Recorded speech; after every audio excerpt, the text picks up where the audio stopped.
இவன் என்ன இப்போ கால் பண்ணுறா? ஹலோ, சொல்லு பாப்பு. நேத்து நைட்டு என்ன பாட சொல்லி கேட்டிருந்தேன்ல, ஆமா பாட முடியல. நான் இப்போ பாடுறேன், ரெக்கார்ட் பண்ணிக்கிறியா? இல்ல பாப்பு, ஐஃபோனில் கால் ரெக்கார்ட் பண்ணுற ஆப்ஷன் இல்லடி. என்னடா சொல்றேன்? கால் ரெக்கார்ட் பண்ற ஆப்ஷன் இல்லையா? ஆமா. சீ, ஒரு கண்ட கருமாதிர போனை வாங்கி வச்சுட்டு இவ்வளோ பந்தா காமிச்சு இவ்வளோ சீனை போட்டுட்டு இருக்க. எடுத்து குப்பையில போறான் போனை.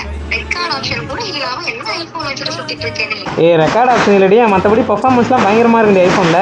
கிழிக்கும். ஆண்ட்ராய்டு மாதிரி வருமா? சரி, நம்ம போட்டோஸ் லாக் பண்ணிட்டு அனுப்பி நான் டிபில வைக்கிறேன். உடனே அனுப்பணுமா?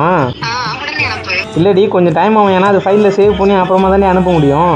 அட மயிறு, என்ன எல்லாத்துக்கும் ஏதாவது ரீசன் சொல்லிட்டே இருக்க? அது கூட அனுப்ப முடியாதா? ஆமாண்டி. என் போன்ல எல்லாம் ஒரு செகண்ட் அனுப்புனா போயிடும் தெரியுமா? சரி, அப்போ நான் நேர்ல வரேன். எனக்கு எல்லா போட்டோஸும் ஷேர் பண்ணி தரியா? ஐயோ, நேரில் வரியா? அதுக்கு ஒரு ஆப்ஷனே இல்லடி ஐஃபோனில். அட